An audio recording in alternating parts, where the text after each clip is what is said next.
Hello everyone, welcome to RPSC study hub. RS pre की जो test series चल रही थी उसमें हमने लास्ट वीडियो में जो है वो 20 क्वेश्चन जो है वो डिस्कस करे थे। ठीक है, तो अब उसमें जो हम आगे के क्वेश्चन जो है उनको आंसर सहित जो है हम डिस्कस करेंगे। तो लेट्स स्टार्ट। तो 21वां जो क्वेश्चन है उसके बारे में हम बात करते हैं। 21वां क्वेश्चन ये है कि पुरातात्विक स्थल गणेश्वर के संदर्भ में निम्नलिखित कथनों में से कौन सा कथन जो है वो सत्य है। तो फर्स्ट स्टेटमेंट जो है वो ये है, गणेश्वर सीकर जिले में कांती नदी के उद्गम स्थल पर अवस्थित है।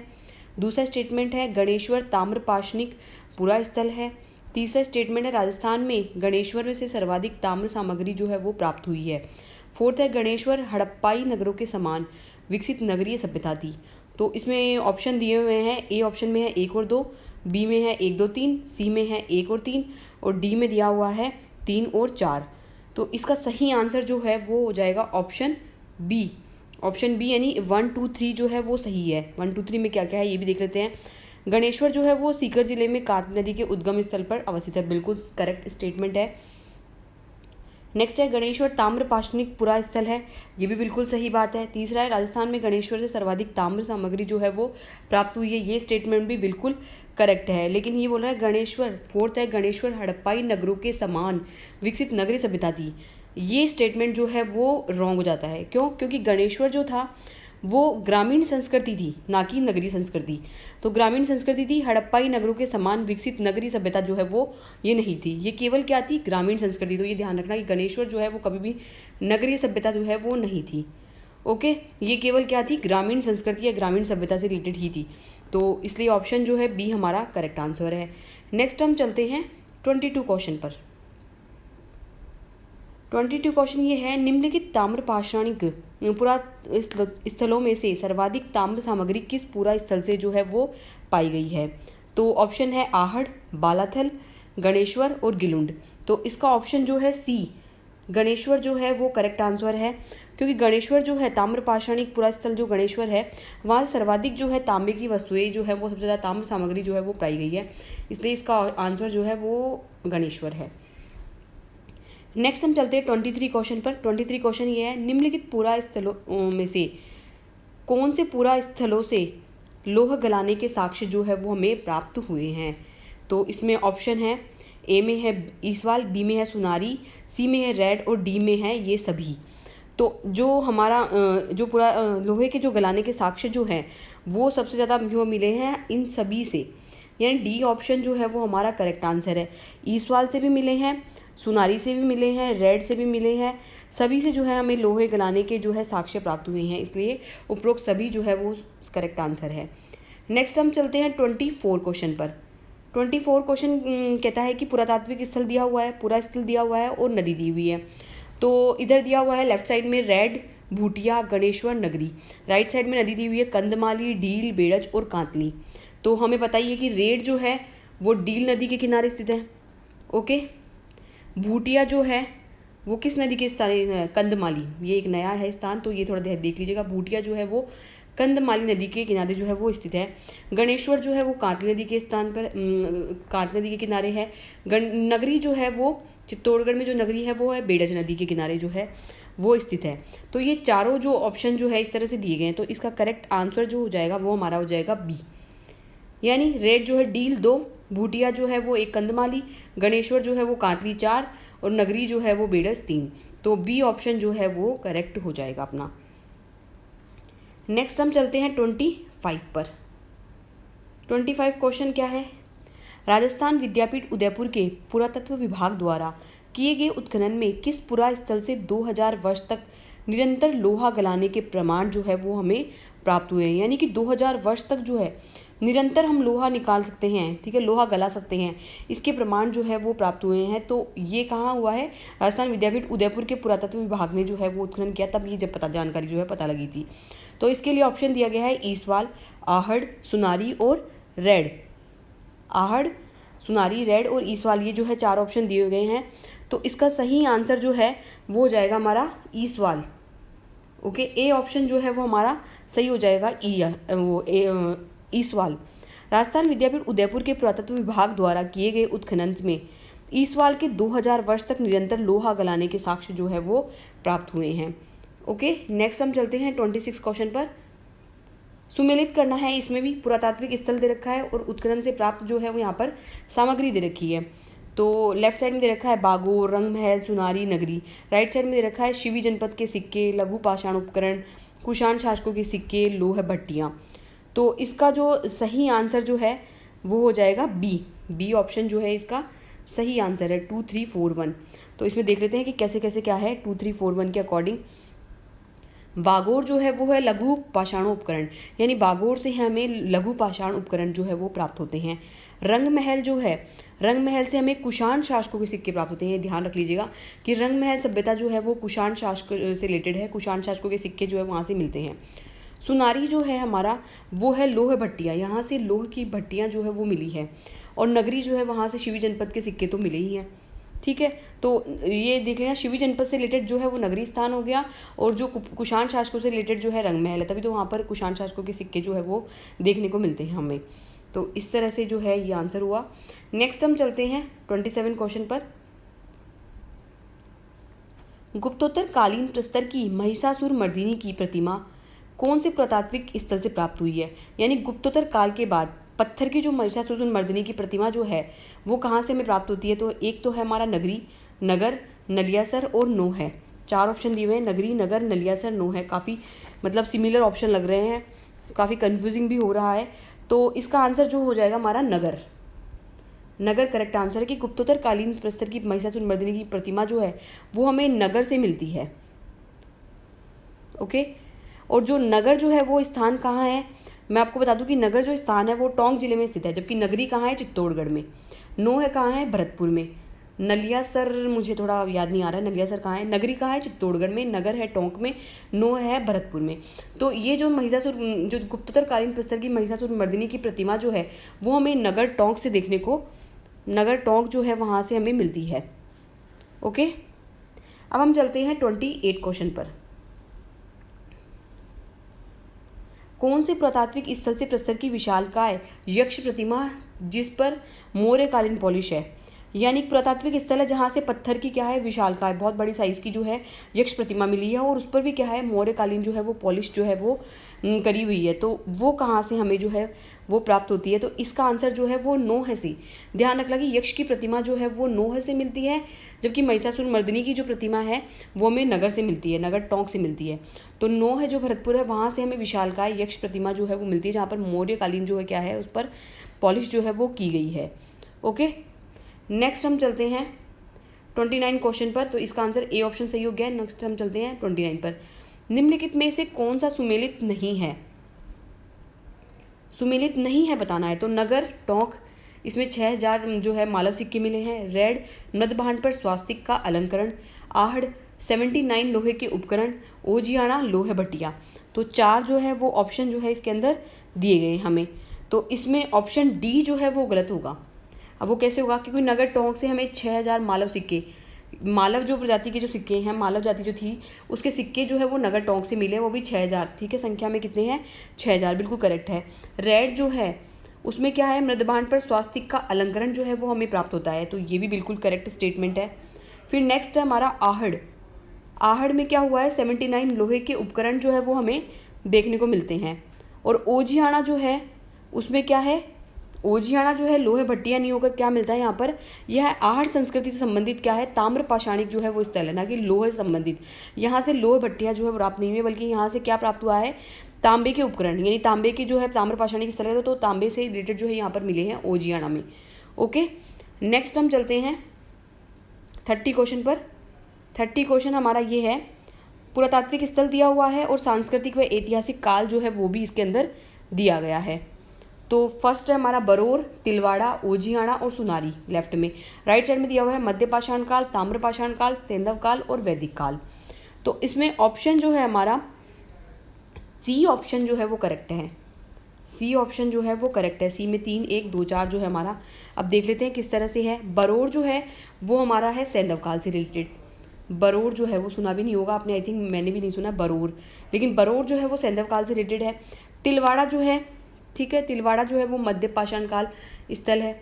ओके, नेक्स्ट है हमारा ओजियाना। ओजियाना जो है वो कौन सा है? ताम्रपाषाण काल स्थल है। अभी पहले इससे पहले वाले क्वेश्चन में डिस्कस भी किया है, ताम्रपाषाण कालिक स्थल है ओजियाना। सुनारी जो है वो क्या है? वैदिक काल से रिलेटेड है, और सुनारी जो है वो लोह है, लोहे से रिलेटेड भी जो है यहाँ पर देखने को मिलता है, लोहा भी। तो वैदिक काल की ये जो है वो सारे क्या हो गए? ये हुए। तो 3, 1, 2, 4 जो है यहाँ पर ऑप्शन करेक्ट है, सी ऑप्शन जो है वो करेक्ट है। नेक्स्ट है 31। 31 में क्या है? पुरातात्विक स्थल जोधपुरा कहाँ तथा किस नदी के किनारे स्थित है? जैसे कि कल जो लास्ट जो हमारी टेस्ट सीरीज है उसमें भी जोधपुरा से रिलेटेड एक क्वेश्चन आया था। तो जोधपुरा जो है वो जयपुर में स्थित है। ओके, जोधपुरा जो है वो जयपुर में स्थित है, और किस नदी के किनारे स्थित है? साबी नदी के किनारे। मंथा नहीं है यहाँ पर, 2 ऑप्शन दिए हुए हैं जयपुर से रिलेटेड। ये ऑप्शन तो रॉन्ग हो ही गया है, ये भी नहीं होगा, सॉरी, जोधपुर वाला। ठीक है, बचा कौन सा? जयपुर वाले 2 ऑप्शन। तो जयपुर में एक साबी नदी वाला है, एक मंथा नदी वाला है। तो जोधपुरा जो है वो साबी नदी के किनारे जो है वो स्थित है। ओके, नेक्स्ट हम चलते हैं 32 क्वेश्चन पर। 32 क्वेश्चन है, कोटा जिले में आदि मानव द्वारा चित्रित शैलाश्रय कहाँ से प्राप्त हुए हैं? कोटा जिले में आदि मानव द्वारा चित्रित शैलाश्रय कहाँ से प्राप्त हुए? तो 4 ऑप्शन है, अलनिया, दर, सांगोद और दिगोद। 4 ऑप्शन है, आलनिया, दर, सांगोद और दिगोद। तो इसमें सही ऑप्शन जो है वो है ए, आलनिया जो है हमारा। आलनिया जो स्थान है, आलनिया अभी कहाँ स्थित है? कोटा जिले में स्थित है, वो भी चंबल बेसिन में। कोटा जिले के चंबल बेसिन में स्थित है आलनिया। तो वहीं से हमें जो है वो मानव द्वारा चित्रित शैलाश्रय जो है वो प्राप्त हुए हैं। तो इसमें ए ऑप्शन जो है वो सही आंसर है। नेक्स्ट हम चलते हैं 33 क्वेश्चन पर। 33 क्वेश्चन ये है, पुरातात्विक स्थल बैराट के उत्खनन से ज्ञात तथ्यों के संदर्भ में निम्नलिखित कथनों में से कौन सा कथन जो है वो सत्य है? ओके, तो 33 क्वेश्चन जो है उसमें ऑप्शन दिया हुआ है। पहला जो स्टेटमेंट है वो है, बैराट क्षेत्र से पुरापाषाण युगीन उपकरण प्राप्त हुए। बैराट की पहाड़ियों गणेश डूंगरी, बीजक डूंगरी तथा भीम डूंगरी से चित्रित शैलाश्रय प्राप्त हुए हैं। बैराट से ताम्रपाषाणी युग के अवशेष भी प्राप्त हुए हैं। ताम्र उपकरणों का निर्यात सैंधव केंद्रों से किया जाता था। तो इस तरह से 4 जो है वो स्टेटमेंट दिए गए हैं। तो इस स्टेटमेंट में से कौन कौन से स्टेटमेंट जो है वो सही है? तो इसमें जो है उपरोक्त सभी यानी चारों स्टेटमेंट जो है वो चारों के चारों बिल्कुल करेक्ट है। तो डी ऑप्शन जो है वो सही हो जाएगा। तो इसको दोबारा रिपीट कर लेते हैं, क्या है कि बैराट क्षेत्र जो है वो पुरापाषाण युगीन उपकरण प्राप्त हुए हैं, बिल्कुल करेक्ट है। फिर बैराट की पहाड़ियाँ जो गणेश डूंगरी, बीजक डूंगरी और भीम डूंगरी है, वहाँ से हमें जो है चित्रित शैलाश्रय भी प्राप्त हुए हैं। बैराट से ताम्रपाषाणी युग के जो है अवशेष भी हमें देखने को मिलते हैं।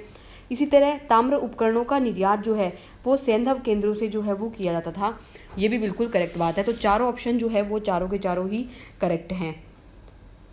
नेक्स्ट हम बात करते हैं 34 क्वेश्चन की। 34 क्वेश्चन ये कहता है कि शंख लिपि या कूटलिपि के संदर्भ में निम्नलिखित कथनों में से कौन सा कथन जो है वो सत्य नहीं है?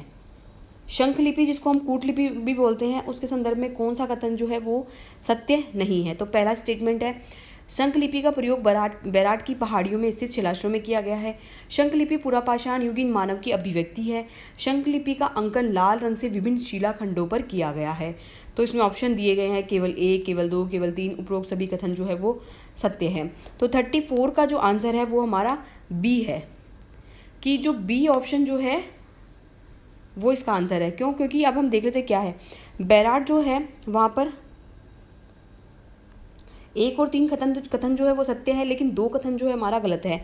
वो क्यों गलत है? कि शंख लिपि का प्रयोग जो है बैराट की पहाड़ियों में स्थित शिलाश्रयों में किया गया है, ये बात तो बिल्कुल सही है। शंख लिपि का अंकन लाल रंग से विभिन्न शिलाखंडों पर किया गया है, ठीक है, ये भी बिल्कुल सही है। थर्ड स्टेटमेंट जो है कि लाल रंग से जो है वो शिलाखंडों पर किया गया है, लेकिन शंख लिपि पुरापाषाण युगीन मानव की अभिव्यक्ति है, ये गलत है। कैसे? कि इस लिपि, ये जो लाल रंग से जो शिलाखंडों पर जो लिपि किया गया है, तो इस लिपि में क्या होता है कि अक्षरों की आकृति शंख के आकार की होती है। प्रत्येक अक्षर इस प्रकार से लिखा गया है कि उसमें शंखाकृति उभर कर सामने दिखाई पड़ती है, इसलिए इसे शंख लिपि कहा जाता है। इस लिपि को अभी तक पढ़ा नहीं जा सका है। शंख लिपि के नाम से जाने वाली इस लिपि के लेख बड़ी संख्या में बीजक की पहाड़ी से, भीम की डूंगरी से, गणेश डूंगरी से बने हुए गुफाओं में जो है वो अंकित किए गए हैं।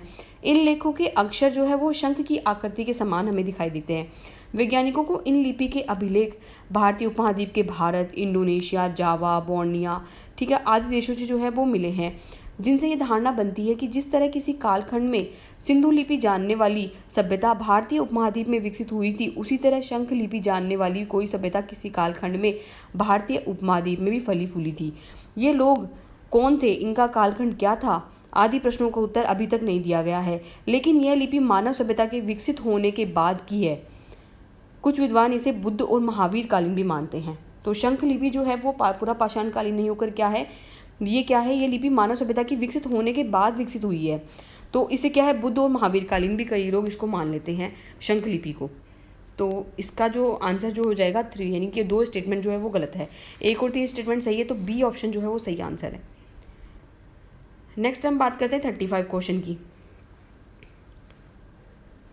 35 क्वेश्चन ये है, अशोक के भाब्रू अभिलेख के संदर्भ में निम्नलिखित कथनों में से कौन सा कथन जो है वो सत्य है। फर्स्ट स्टेटमेंट है 1837 में बीजक डूंगरी से कर्नल टॉड ने अशोक के भाब्रू अभिलेख की खोज की थी। दूसरा स्टेटमेंट है यह अभिलेख वर्तमान में Asiatic Society of Bengal Kolkata में है। तीसरा स्टेटमेंट है इस अभिलेख से अशोक की बुद्ध धम्म और संघ में अपार निष्ठा जो है वो परिलक्षित होती है। तो ये 3 स्टेटमेंट दिए गए हैं और इसी तरह से कूट जो है वो दिया गया है ABCD के रूप में। तो इसका सही जो आंसर है वो हो जाएगा सी ऑप्शन जो है वो बिल्कुल करेक्ट है कि 2 और 3 कथन जो है वो सही है, यानी फर्स्ट स्टेटमेंट जो है वो क्या है, रॉन्ग है, जबकि सेकंड और थर्ड स्टेटमेंट क्या है, करेक्ट है। तो देख लेते हैं कि क्या है। 1837 में बीजक डूंगरी से कैप्टन बर्ट ने अशोक के भाब्रू अभिलेख की खोज की थी, ना कि कर्नल टॉड ने। यहाँ पर कर्नल टॉड ने नहीं कर किसने करी थी, कैप्टन बर्ट ने करी थी। ठीक है, यह अभिलेख वर्तमान में Asiatic Society of Bengal Kolkata में जो है वो है, बिल्कुल करेक्ट बात है। इसके अलावा इस अभिलेख से जो है अशोक का वो जो बुद्ध धम्म संघ जो था उसमें अपार निष्ठा जो है वो परिलक्षित होती है, ये बिल्कुल करेक्ट बात है। 2 और 3 स्टेटमेंट सही है, फर्स्ट स्टेटमेंट जो है वो गलत है। इसमें 1837 तो सही है, लेकिन कर्नल टॉड नहीं, कैप्टन बर्ट जो है इसमें करेक्ट आंसर होगा। नेक्स्ट हम चलते हैं 36 क्वेश्चन पर। 36 क्वेश्चन है, निम्नलिखित पुरातात्विक स्थलों में से कौन सा स्थल हड़प्पा संस्कृति के केंद्र रहे हैं। हड़प्पा संस्कृति के केंद्र जो है, जैसे इसमें ऑप्शन दिए हुए कालीबंगा, बरोर, बागोड़, रोपड़, ये 4 ऑप्शन जो दिए गए हैं। तो 36 क्वेश्चन का सही आंसर है 1, 2, 4। 1, 2, 4 सही है, 3 जो है हमारा बागोड़ जो है वो गलत है, यानी कालीबंगा, बरोर और रोपड़ तीनों ही जो है वो हड़प्पा संस्कृति से रिलेटेड जो है केंद्र रहे हैं, लेकिन बागोड़ जो है वो नहीं है। तो कालीबंगा, बरोर और रोपड़ हड़प्पा संस्कृति के केंद्र है, लेकिन बागोड़ जो है वो मध्य पाषाणकालीन स्थल है। ठीक है, तो इसलिए जो है ये यहाँ पर गलत हो गया है, तो ऑप्शन ए जो है वो सही आंसर है। अब हम चलते हैं 37 क्वेश्चन पर। 37 क्वेश्चन ये कहता है, राजस्थान में पशुपालन के प्राचीनतम साक्ष्य जो है वो कहाँ से प्राप्त हुए हैं। ऑप्शन है बागोड़, बूढ़ा पुष्कर, तिलवाड़ा और नगरी। ठीक है, तो इसमें बागोड़ जो है वो करेक्ट आंसर है। बागोड़ से हमें जो है पशुपालन के प्राचीनतम साक्ष्य देखने को मिलते हैं। ठीक है, ए ऑप्शन जो है वो बिल्कुल सही है। नेक्स्ट हम चलते हैं 38 क्वेश्चन पर। 38 क्वेश्चन ये है, राजस्थान में प्रचलित रही निम्नलिखित मुद्राओं को उनके कालानुक्रम के अनुसार प्राचीनतम से नवीनतम के रूप में अवस्थित करें। तो फर्स्ट है आदिवराह शैली की मुद्रा, दूसरी है मालवगण की मुद्रा, तीसरा है चांदोड़ी मुद्रा, फोर्थ है कलदार मुद्रा। ठीक है, तो इसको अपन को सीक्वेंस में जो है वो अरेंज करना है। तो सीक्वेंस में ऑप्शन दिए गए हैं ABCD के रूप में, कूट दिया हुआ है, तो इसका सही आंसर जो है वो हमारा हो जाएगा ए जो है वो बिल्कुल सही है। 2, 1, 3, 4 2, 1, 3, 4 जो है इसका ऑप्शन हो जाएगा। तो इसमें देख लेते हैं कि मालव गण की जो मुद्रा है वो क्या है, सर्वाधिक प्राचीन है। फिर आदिवराह शैली की मुद्रा जो है वो प्रतिहारकालीन है, यानी मालवगण की मुद्रा प्राचीन हो गई, उसके बाद आदिवराह वाली हो गई, फिर हो गई हमारी चांदोड़ी मुद्रा जो मेवाड़ शासकों द्वारा यूज़ की गई थी। चांदोड़ी सिक्का जो था चांदी का, तो ये मेवाड़ शासकों द्वारा यूज़ किया गया था। फिर कलदार मुद्रा जो है वो ब्रिटिश काल में जो है वो जारी की गई थी। तो इस तरह से जो है कालक्रम हो गया। पहले नंबर पे कौन सी, मालव, फिर आदिवराह शैली की, फिर उसके बाद हो गई चांदोड़ी, फिर कलदार। तो इस तरह से जो है ये सही ऑप्शन हमारा हो जाता है। नेक्स्ट हम बात करते हैं 39 क्वेश्चन की। 39 क्वेश्चन ये है, पुरातात्विक स्थल नगला छैल के संदर्भ में निम्नलिखित कथनों में से कौन सा कथन सत्य है। फर्स्ट स्टेटमेंट है, भरतपुर जिले में अवस्थित नगला छैल में गुप्तकालीन जो है कितने सिक्के मिले, 1800 स्वर्ण सिक्के जो है वो प्राप्त हुए हैं।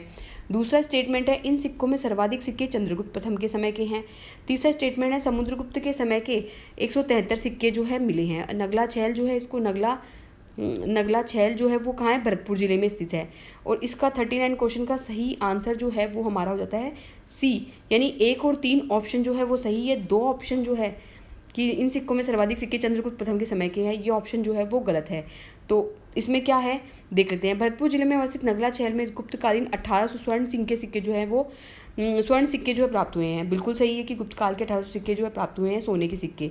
इन सिक्कों में सर्वाधिक सिक्के चंद्रगुप्त प्रथम के हैं, ये जरूरी नहीं है क्योंकि चंद्रगुप्त प्रथम के समय के नहीं है, बल्कि ये किसके हैं, चंद्रगुप्त द्वितीय के समय के हैं। तो ये ध्यान रखिएगा, प्रथम नहीं द्वितीय के समय के हैं ये। समुद्रगुप्त के समय 173 सिक्के जो है यहाँ से मिले हैं, ये भी स्टेटमेंट बिल्कुल सही है। तो 1 और 3 जो है यहाँ पर ऑप्शन सही है, यानी ऑप्शन सी जो है वो बिल्कुल करेक्ट है। नेक्स्ट हम चलते हैं 40 क्वेश्चन पर, 40वें क्वेश्चन पर। बस इसके बाद 10 क्वेश्चन और बचे हैं, ठीक है। 50 क्वेश्चन तक हम डिस्कस करेंगे। 20 क्वेश्चन हम पहले वाली वीडियो में डिस्कस कर चुके हैं और 30 क्वेश्चन जो है वो हम आज डिस्कस कर रहे हैं। राजस्थान में गुप्तकालीन स्वर्ण मुद्राएं निम्नलिखित पुरा स्थलों में से कौन से पुरा स्थल से प्राप्त हुई है। गुप्तकालीन स्वर्ण मुद्राएं पूछ रहा है इस क्वेश्चन में, ठीक है। तो 9 ऑप्शन दिया गया है। बयाना दिया गया है, नगला छैल गांव जो है, उसके बाद में है भेड़ दिया गया है, भेड़ ऑप्शन दिया गया है, ओके। तो ये 4 जो है वो ऑप्शन दिए गए हैं। तो इसमें 40 क्वेश्चन जो है इसमें 2 और 3 ऑप्शन सही है, यानी कि हमारा बयाना जो है वो भी सही है और भेड़ जो है टोंक वाला, ये भी सही है। तो 40 क्वेश्चन ये बोलता है कि राजस्थान में गुप्तकालीन स्वर्ण मुद्राएं जो है वो बयाना नगला छैल जो है वहाँ से प्राप्त हो गई और कहाँ से, भेड़ टोंक से भी जो है हमें प्राप्त हो गई। इसके अलावा एक जगह से और भी हमें जो है प्राप्त होती है, अहेड़ा अजमेर जो है वहाँ से भी हमें जो है ये गुप्तकालीन स्वर्ण मुद्राएं जो है वो प्राप्त होती है। यहाँ पर ऑप्शन नहीं दिया गया है। नेक्स्ट हम चलते हैं 41 क्वेश्चन पर। 41 क्वेश्चन ये है कि मुद्राएं दी गई है और जारीकर्ता राज्य दिए गए हैं। तो मुद्रा ये है कि डीगला, विजयशाही, झाड़शाही और रामशाही, ठीक है, और जारीकर्ता राज्य दिया गया है। तो हम देख लेते हैं, डीगला जो है वो मेवाड़ की है, विजयशाही सिक्के जो हैं वो मारवाड़ के हैं। डीगला तो किसके हो गए, हमारे मेवाड़ के, ओके। डीगला हो गए हमारे मेवाड़ के, विजयशाही जो हो गए हमारे मारवाड़ के, झाड़शाही जयपुर शासकों द्वारा और रामशाही बूंदी शासकों के द्वारा जो है वो सिक्के जारी किए गए हैं।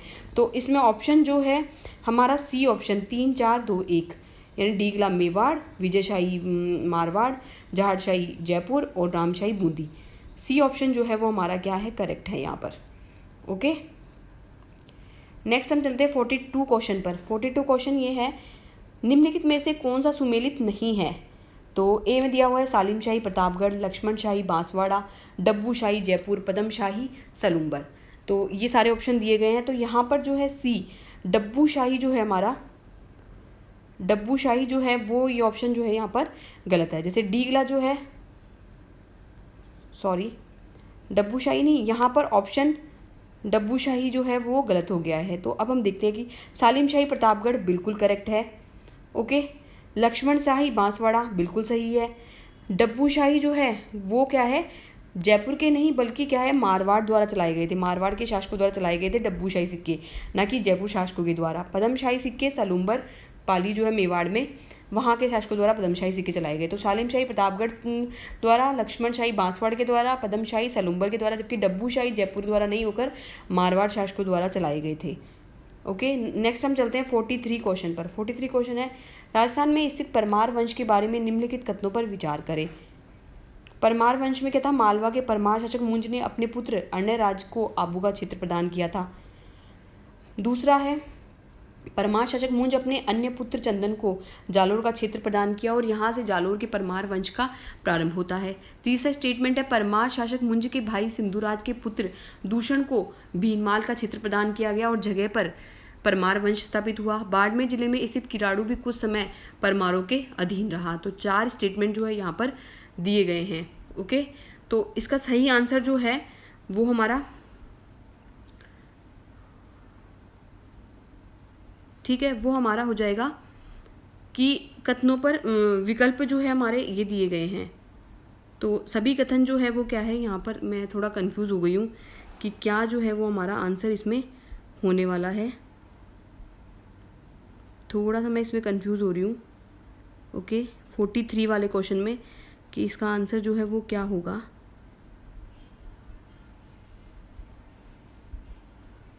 ओके, इसका आंसर जो है मैं आपको बाद में देखकर बता दूंगी, क्योंकि मुझे थोड़ा सा कंफ्यूज हो रहा है कि इसमें कथन 1-2 सत्य है केवल, ये सभी कथन असत्य है, सभी कथन सत्य हैं। ओके, अब हम चलते हैं नेक्स्ट 46 क्वेश्चन पर। ओके, फिर है हमारा 46 क्वेश्चन, बूंदी, एक सेकेंड, थोड़ा सा स्लाइड का इशू आ गया है। ऑप्शन दिया हुआ है राज्य और मुद्रा। बूंदी का दिया हुआ है 11 संधिया, जैसलमेर का तमंचाशाही, धौलपुर का अखेशाही, शाहपुरा चेहरेशाही। तो लेफ्ट और राइट साइड दिया है, तो इनको जो है हमें सुमिलित करना है। तो इसमें बूंदी का जो है हमारा चेहरेशाही, बूंदी का कौन सा है, चेहरेशाही। जैसलमेर का है हमारा अखेशाही। ओके, धौलपुर का है हमारा तमंचाशाही और शाहपुरा का है हमारा ग्यासर संधिया। तो ये जो है हमारा हो गया। तो डी ऑप्शन जो है 4321। 4321 में क्या हो गया, बूंदी का चेहरेशाही, जैसलमेर का जो है वो अखेशाही हो गया, धौलपुर का तमंचाशाही हो गया और शाहपुरा का ग्यासर संधिया हो गया। तो इसमें ये ऑप्शन जो है हमारा डी ऑप्शन जो है वो करेक्ट है। ओके, नेक्स्ट हम चलते हैं 47 क्वेश्चन पर। 47 क्वेश्चन ये है, निम्नलिखित में से कौन सा सुमेलित नहीं है। निम्नलिखित में से कौन सा सुमेलित नहीं है, तो मुद्रा है और जारीकर्ता राज्य है। कटारशाही, हाली, रुरुरिया रुपैया और रावशाही। तो कटारशाही जो है बूंदी का दिया हुआ है और उसमें ऑप्शन। ओके, और हाली दिया हुआ है जयपुर का, रुरुरिया दिया मारवाड़ का, रावशाही दिया हुआ है करौली का। तो इसमें जो है हमारा ऑप्शन डी जो है हमारा वो गलत है। ऑप्शन डी में क्या है कि कटारशाही बूंदी बिल्कुल सही है, हाली जयपुर सही है, रुरुरिया रुपैया मारवाड़, रावशाही जो है वो करौली के द्वारा नहीं चलाकर किसके द्वारा चलाए गए थे, अलवर रियासत के द्वारा। अलवर रियासत के द्वारा, करौली रियासत की बजाय अलवर रियासत के द्वारा रावशाही सिक्के जो है वो चलाए गए थे। ओके, नेक्स्ट हम चलते हैं 48 क्वेश्चन पर। 48 क्वेश्चन ये है, निम्नलिखित कथनों में से कौन सा कथन जो है वो सत्य है। राव बीका ने नेरा जाट के साथ मिलकर बीकानेर नगर की स्थापना करी। राव बीका को मारवाड़ से राजा राव सुजा ने निष्कासित कर दिया था। बिट्टू सुजा ने अपने ग्रंथ रावजेतसी छंद में रावजेतसी को राजपुताने का करण कहा है। बिट्टू सुजा ने अपने ग्रंथ रावजेतसी छंद में रावजेतसी और काबुल के मुगल शासक कामरान के मध्य युद्ध का वर्णन किया है, जिसमें रावजेतसी ने कामरान को पराजित किया। तो इस तरह से ऑप्शन दिए गए हैं। तो इसमें कूट दिया हुआ है 1 2 3, 2 3 4, 1 4 और उपरोक्त सभी। तो इसमें ऑप्शन सी जो है हमारा 1 और 4 जो है, 1 और 4 जो है वो सही है। ठीक है, तो उसमें क्या है, सबसे पहले देख लेते हैं। राव बीका ने क्या किया था, नेरा जाट के साथ मिलकर बीकानेर नगर की स्थापना की थी। राव बीका मारवाड़ के राजा सुजा को पराजित कर राठौड़ वंश के सारे राजकीय चिन्ह छीनकर बीकानेर को दे दिए थे। ठीक है, अब बिट्टू सुजा ने अपने ग्रंथ रावजेतसी छंद में राव लूणकरण को जो है वो राजपुताने का करण कहा है, ना कि किसको कहा है, बिट्टू राव जेतसी को नहीं कहा, राव लूणकरण सन को कहा है कि राजपुताने का करण, क्योंकि राव लूणकरण सन जो थे वो बहुत ज़्यादा दानवीर थे। ओके, बिट्टू सुजा ने अपने ग्रंथ रावजेतसी छंद में रावजेतसी और काबुल के मुगल शासक कामरान के मध्य युद्ध का वर्णन किया गया है। रावजेतसी और काबुल के मुगल वर्णन किया गया है, जिसमें रावजेतसी ने कामरान को पराजित किया था। ठीक है, बिट्टू सुजा ने अपने ग्रंथ रावजेतसी छंद में रावजेतसी और काबुल के मुगल शासक कामरान के मध्य युद्ध का वर्णन किया है।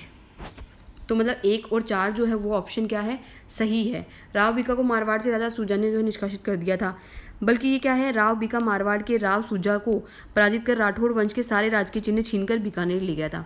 तो ये जो चीज़ है ना, यहाँ पर क्या हो गया, फर्स्ट और फोर्थ स्टेटमेंट जो है वो सही है, सेकंड और थर्ड स्टेटमेंट जो है वो गलत है। तो डी ऑप्शन जो है वो सही है। 49 क्वेश्चन ये है, निम्नलिखित कथनों में से कौन सा कथन सत्य है। मुंशी देवी प्रसाद ने महाराजा राय सिंह को राजपुताने का करण कहा है। बीकानेर के राजा राव कल्याणमल ने राणा सांगा की ओर से खानवा के युद्ध में भाग लिया। साहिबा या पाहिबा के युद्ध में राव कल्याणमल मालदेव की सेना से युद्ध करते हुए मारा गया। ठीक है, तो ये ऑप्शन जो है यहाँ पर दिए गए हैं। तो ए ऑप्शन जो है, 1 और 2 स्टेटमेंट सही है, यानी मुंशी देवी प्रसाद ने महाराणा राय सिंह को राजपुताने का करण कहा है, बिल्कुल करेक्ट। ठीक है, फिर उसके बाद में हम बात करें एक और बीकानेर के राजा राव कल्याणमल ने राणा सांगा की ओर से खानवा के युद्ध में भाग लिया, बिल्कुल सही है। साहिबा या पाहेबा का जो युद्ध है उसमें क्या हुआ था कि मालदेव की सेना ने युद्ध करते हुए मारा गया था। इसमें क्या हुआ था कि राव जैतसिंह जो है मालदेव की सेना से युद्ध करते हुए मारा गया था। राव कल्याणमल नहीं बल्कि क्या था, राव जैतसिंह जो है वो मारे गए थे। तो 1 और 2 स्टेटमेंट जो है वो सही है। अब 50 क्वेश्चन चलते हैं। 50 क्वेश्चन ये है, गोशुंडी शिलालेख के संदर्भ में निम्नलिखित कथनों में से कौन सा कथन जो है वो सत्य है। फर्स्ट स्टेटमेंट है, द्वितीय शताब्दी ईसा पूर्व का यह लेख गोशुंडी गांव से प्राप्त हुआ है। गोशुंडी गांव कहाँ है? नगरी चित्तौड़गढ़ से। इस लेख में प्रयुक्त की गई भाषा संस्कृत और लिपि क्या है? नागरी है। यह लेख भागवत धर्म का प्रचार एवं अश्वमेघ यज्ञ के प्रचलन के संदर्भ में जानकारी जो है वो हमें प्रदान करता है। तो इसमें स्टेटमेंट दिए हुए 1, 2, 2, 3, 1, 3 और केवल 3। तो इसमें पहला और जो तीसरा स्टेटमेंट जो है हमारा वो सही है, जबकि दूसरा स्टेटमेंट जो है वो गलत है। वो क्या है देख लेते हैं। द्वितीय शताब्दी ईसा पूर्व का यह लेख गोशुंडी गांव, ठीक है, बिल्कुल उससे प्राप्त हुआ है। दूसरा है, इस लेख में प्रयुक्त की गई भाषा संस्कृत और लिपि जो है वो नागरी है। इस लेख में जो है प्रयुक्त की गई भाषा संस्कृत और नागरी नहीं होकर कौन सी है? ब्राह्मी है। लिपि जो है वो ब्राह्मी है। भाषा तो संस्कृत है लेकिन लिपि जो है वो यहाँ पर क्या है? ब्राह्मी लिपि है। ओके, यह लेख जो है वो भागवत धर्म के प्रचार प्रसार और अश्वमेध यज्ञ के प्रचलन के संबंध में क्या है? हमें जानकारी प्रदान करता है। ये भी बिल्कुल क्या है? करेक्ट जो है वो आंसर है। तो इस तरह से जो है हमने आज 30 क्वेश्चन और डिस्कस करे। 20 जो क्वेश्चन है वो पहले डिस्कस कर चुके हैं। तो ये क्वेश्चन जो है वो RS प्री के लिए काफ़ी इंपॉर्टेंट है, आप इनको ध्यान से देख लीजिएगा। ओके, तो इसमें 1-2 क्वेश्चन के आंसर जो है वो मैं नहीं दे पाई, तो जब भी मुझे इसके आंसर मिलेंगे तो मैं देने की कोशिश जो है वो करूँगी। अगर किसी को 43 क्वेश्चन का आंसर पता है तो प्लीज़ कमेंट बॉक्स में जो है वो ज़रूर दीजिए। Okay, bye, till next video. Thank you for watching this video.